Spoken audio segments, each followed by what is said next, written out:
some questions in the chat box here.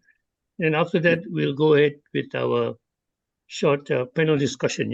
Sure. So I think the question about pruning, the earlier question about pruning, I think Dr. Kim has already replied. Yeah, it's in the chat box. He replied. Okay, it's okay then. Okay. So there's one here for Dr. Darda. His question is in local germplasm selection and plant breeding efforts, which physiological parameters are more decisive for the stability of annual yields related to alternate bearing? Is it the non-structural Actually, yeah. no, actually, Dr. Jacob, Yacob, alternate bearing, it is not we can say alternate bearing, but in few of the state of in India, we have got to production in stipulated few months only.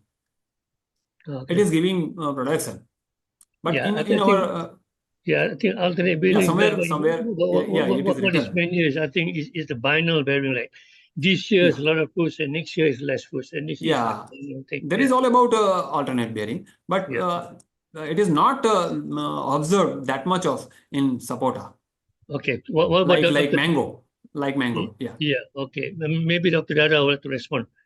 Okay, thank you, Yacob, and thank you for Nurfianto. So, in short, the targets of breeding of or find and best Sapodilla in quality in terms of fruit size and fruits internal quality. But if in the future we are going to do research or breeding on alternate bearing, your question is good, but short answer is the meristem response to apical meristem response to fluctuating CN ratio is more roles in alternate bearing than the structural CN ratio. This just a supporting material for support the flowering and fruiting, but the most important is the response of the apical meristem to changing in the CN ratio. But that might be for the next time. We are not control the alternate bearing. Maybe let the alternate bearing be there. And the fruit failure is caused by genetic or mechanical pollination or environmental factors. As always, G by E is always play roles in everything. So genetics and environments is work together, but which one the more roles is next need to be fine. Maybe 50-50 or 70% environmental factors and 30% genetics. We don't know yet. Still no research focus on that things on Chiku or Sapodilla. Yeah. So it can be climate related, yeah? It can be climate related also. Yeah. Yeah. Dr. Kim Tao, do you want to comment about this binary bearing? Like this year a lot of fruits, next year less fruit, and then alternate bearing. Do you have any experience in Vietnam? Like this year have more fruits and the next year has less fruits, and the following year you have more fruits again. Do you have that problem? Your microphone is off. Your microphone is off. We can't hear you. We cannot hear. Oh, sorry. Thank you for your question. In my opinion, in Sapodilla in Vietnam, I think a positive on outlook and both production and market demand. mainly due to increased consumer interest in nutrient rich foods. After that, for the future role will depend. Maybe we can develop for some Sapodilla cell production and post-harvest technology and quality certification and strong market linker. I think that's Okay. Okay, thank you. Okay, there's another short question here on how to determine the right pruning time to do maintenance pruning without disturbing flowering cycle. This is directed to Dr. Marufa and also Dr. Tandel, if you have some response to that. Yeah. When is the right time to prune? When is a good time to prune though? Actually, in our country, we are fruiting tree after fruit harvest, that is June and July month. Okay, so that's the basic rule, yeah? After harvest, you prune the plant. Yeah.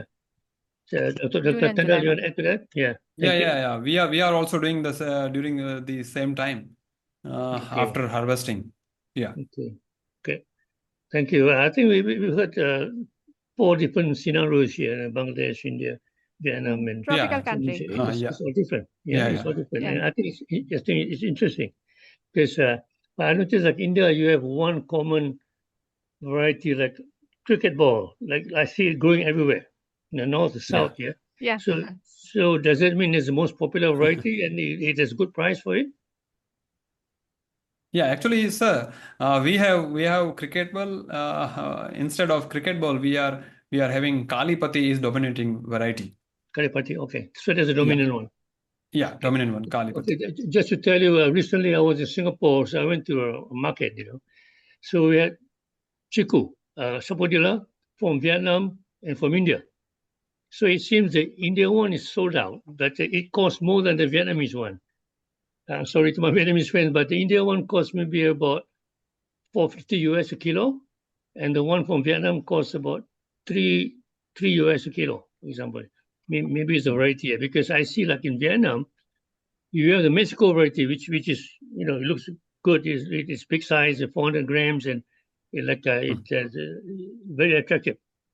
Yeah. So I don't know, maybe in Vietnam, you don't export the Mexico variety, or just for domestic consumption. I don't see it outside. I don't know about in Mexico, but now in Sapodilla, Mexico, in Vietnam, we have around 1 kg around $2. $2, okay. Yeah. After that, and in supermarket, maybe I think more than $2 for 1 kg. In farmer, we have the one. All right. Okay. Thank you. Well, actually, we're short of time.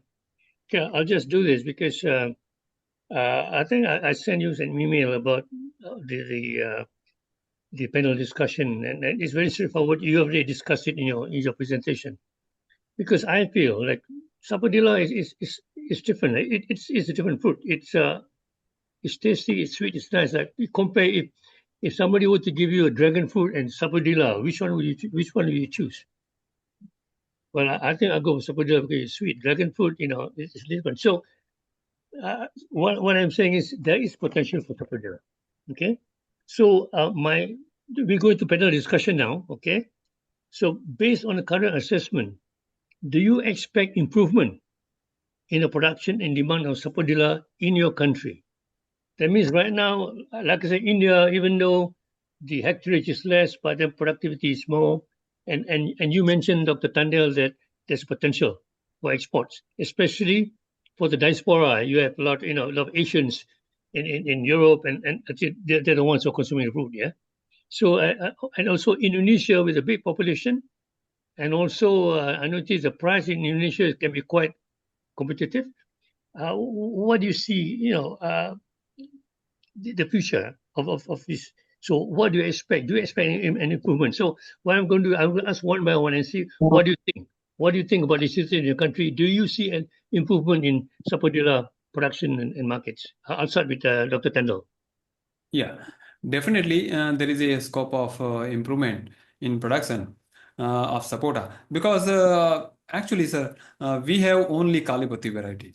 So if we work on improved varieties, means development of improved variety other than the Kalipati, because if we have some devastating pest or disease in Kalipati, and there will be no option because 85% of area is covered by this Kalipati, and rest of percentage 15 dominated by this cricket ball and few of the hybrids of like DHS 1, 2 and Pala, and few regional varieties are there. So there is definitely a scope of improvement in the variety for the improvement in the production. Yeah. Then someone has to ask on the pruning. So there is not a standard techniques till today developed for the pruning and the canopy management, because it is a evergreen plant, and in our situation it is there is no need to do pruning because it is giving continuous flowering and fruiting in from the auxiliary branches. So there is a scope of improvement here also. There is a very less study and recommendation for the storage of fruits, because it has a very short shelf life, and from corona COVID onwards, people are seeking towards the health, and this is a very good nutrient-rich fruit. So there is definitely a demand of sapota in the country as well as in other country also. So Okay. there must be a improvement. Right. Okay. Thank you, Dr. Tandel. I think you give us some optimism there. So you're very optimistic about the fruit, and we take it that there's going to be some improvement in India in the future. Yeah. Okay. What about Indonesia, Dr. Darda? Do you have any comments on? Yeah. Thank you. Do you expect some improvement in the The production? short answer is just items to Dr. Tandel. So we saw the increasing in the production and so the demands of the Sapodilla. For example, in Indonesia, the Sapodilla in the last 8 years, they increased 2% production in average per year. In the other side, the population increased by 1.2% a year. So there is increasing demands more than increasing of the population. So the market is open, but the problem is the production sites, no commercials, and too many variety, too many genotypes that no uniformity, no or less clonal propagation, because it still depends on backyard productions. Yes. And in the other side, So in other words, what you're saying is we can improve our R&D and get correct cultivars. There is potential for the fruit to be developed. Yeah. Yeah. Is that what especially you're saying? R&D for the post-harvest and process food. All right, very much agree. Thank you much. Yeah, I'll go ahead and talk to Dr. Marufa. Dr. Marufa, in Bangladesh, what is the situation like? I mean, I've seen like it has always been 687 hectares, for the past 2 years. Do you think there's going to be any improvement in that in production? Actually, our land is limited, and this fruit is already cultivated only southern part of the Bangladesh, and production is okay, accuracy is okay, but I think main problem is harvesting is the main problem, but because people are harvesting these fruits manually. And if in this case, if the fruit is drop out on the ground level, it injured and spoil very quickly because it is perishable fruit. And marketing system is the main problem. There is no developed market due to perishable nature, and there is no cool van or cool chain management.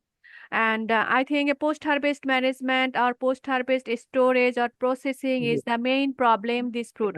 I just cut you there. But what I ask is, do you see a future of chiku, or do you see a future of Sapodilla in Bangladesh? Any growth. Yeah, Yeah, do you see a future for the food in Bangladesh? I can Yeah. hear this. Yeah, do you see a future for Sapodilla in Bangladesh? Do you Future. think that it will expand Yeah. in production? Yeah, you think that it's going to expand? Yeah, that's Yeah, all. expanding. Yeah, So, it is expanding gradually. yeah. So that's all I want to hear. Okay, thank Yeah. you. Okay, thank you. Okay, Dr. Tao, in the Vietnam perspective, I know that Vietnam has done quite a bit with Sapodilla, improvement of variety, selection of the suitable cultivars and so on. But besides, you have mango and dragon fruits, and compared to the rest, you think Sapodilla can expand some more?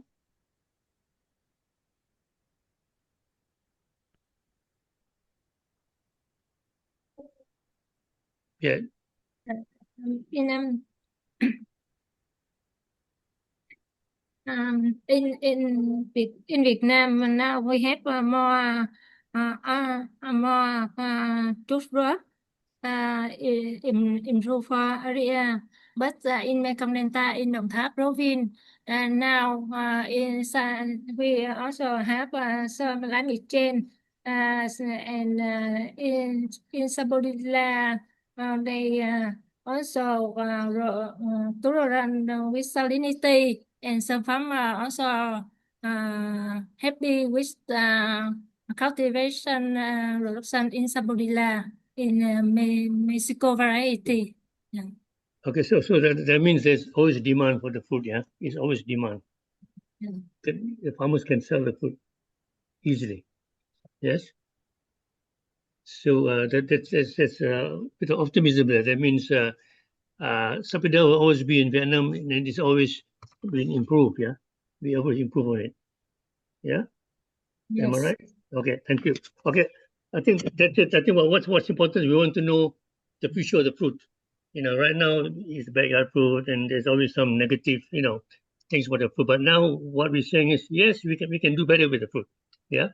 Okay. But the next point now, assuming that there's a positive demand outlook. So what I said, assuming there's a positive demand outlook for the fruit, what recommendation would you propose in the areas of R&D and market access? But just give me your priorities, and you don't have to give me the whole list. So in your view, what areas of R&D and market access? I know for sure you're going to talk about post-harvest management. So that's the first one. Maybe you can just add a little more, yeah? So Dr. Tandel, I'll ask you about your response in Indian Yes, situation. definitely. I'm with you, sir. There must be a R&D for the development of variety, then the cold chain management and post-harvest management, and the value addition of of fruit when market has a glut, and under changing climate, there must be some alternative of varieties in the country. And we must work on the extending the shelf life of sapota fruits. Thank you. Yeah, thank you so much, Dr. Tandel. Dr. Darda, you want to add to that? Yeah, I agree with Dr. Tandel. The post-harvest shelf life. Yeah, you guys talk about the priorities. I mean, there are so many areas, in research, but what are the priorities? I think the others is rebranding the fruits, not as just traditional fruits, but time to rebranding to more functional foods, functional fruits and functional food, maybe more based on the ingredients or on the chemical compounds that important for health, and also as fruits that safe for the children to the very senior citizen, because no acid is just pure many kind of sugars. Yeah, But of course, it's not good for diabetic people. Yeah, I was just about There's to a say problem. that. But especially for the people with the problem with indigestion, GERD and other things, we might be rebranding the fruit as safe for most people. Yeah, so what you're suggesting is in the nutraceutical area, how we can develop the fruit into something with its medicinal Yeah, as value. I already mentioned, back to the variety, uniformity, post-harvest, safe life, and next one is to use not as fresh fruits consumptions, but processed jams, syrups, many other things, milkshakes or whatever. Okay. Yeah, because of the shelf life, yeah. Yeah. Process something. Thank you very much, Dr. Darda. Okay, Dr. Marufa, you want to add to that? What recommendations would you propose in the areas of R&D and market access? Dr. Marufa. Thank you. I think R&D is similar to India and Indonesia, like on varietal improvement and propagation. Post-harvest management is also important here. I mentioned earlier, and modified atmosphere packaging, because transportation is important to this perishable fruit. It needs to packaging, and improper cold storage can cause shriveling of this fruit, and sometimes it is helpful to radiation application may be the tool for the shelf life increase, and value added product development is important. Market access strategies is also important. Supply chain improvement, here producer to consumer, where value addition is important. The post-harvest process product, jam, jelly, fruit bar, milkshake, and also dessert purpose product. And domestic and export expansion is also important. Urban centers, like where rising health consciousness increases demand for the fresh, nutrient-dense exotic fruits. And many other things are needed for this research and development, I think. And our country main, already I mentioned, the post-harvest storage and post-harvest processed product is very important for this fruit expansion in our country. And marketing also important. In this marketing, we need to develop cold van or cool van or packaging material and many other things and so on, I think. Thank you. Okay. Thank you very much, Dr. Marufa. I think basically what you're saying is you're going through all the different actions, yeah, or the different recommended actions or initiations that we have to take up to improve the what they call productivity of the fruit. But at the same time, please remember that it's your market. You can do a lot of R&D and improve on the fruit, but there's still market. This is a problem. So I think I'll just bring a comment by Dr. Siva. I think he just put a comment that we can use the example of the kiwi fruit, how New Zealand developed kiwi fruit.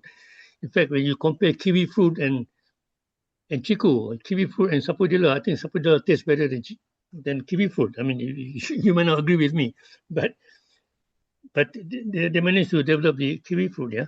Anyway, that's just one example. Dr. Tao, do you want to add a little bit more? Assuming there's a positive demand for the fruit, what recommendations in R&D and market access would you recommend? So what are the areas you would recommend, Dr. Tao? For research and development, I think in Vietnam we in commercial we have only fresh fruit, and for development research and development we can afford sort of focus on expand production model that follow cell and sustainable practice such as organic farming, good agriculture practice, and improve both harvest technology. For market access, I think important for Tandel with companies still and supermarket for apply quality certification and improve brand and expand into process and export market. I think so. That's Okay. all. Okay. Thank you very much. Okay. I think okay, due to the time constraint, we have to stop here. So before that, I'd just like to thank all speakers.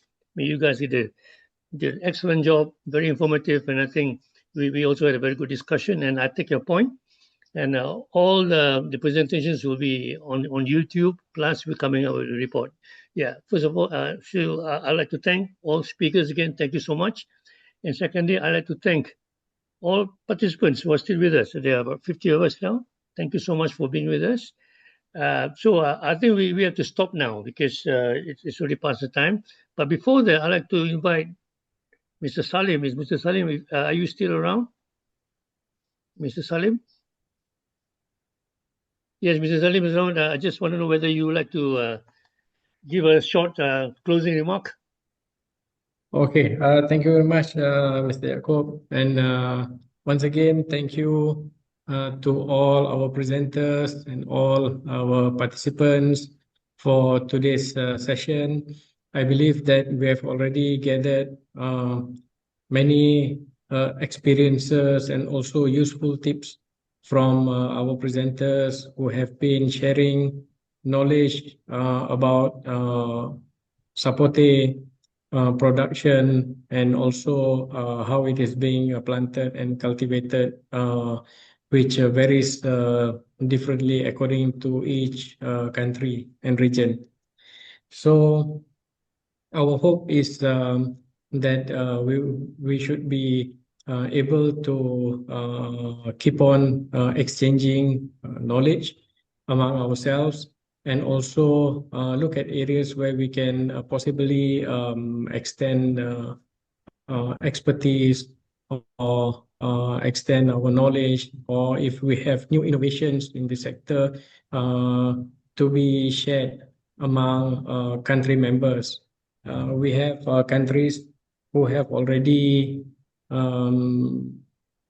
have a lot of experience with this crop. We also have countries who might want to start something new with this crop. So it is important for us to keep our network intact, and also we should be able to communicate with each other more frequently, and hopefully we will be inviting you for our next webinar series in the future.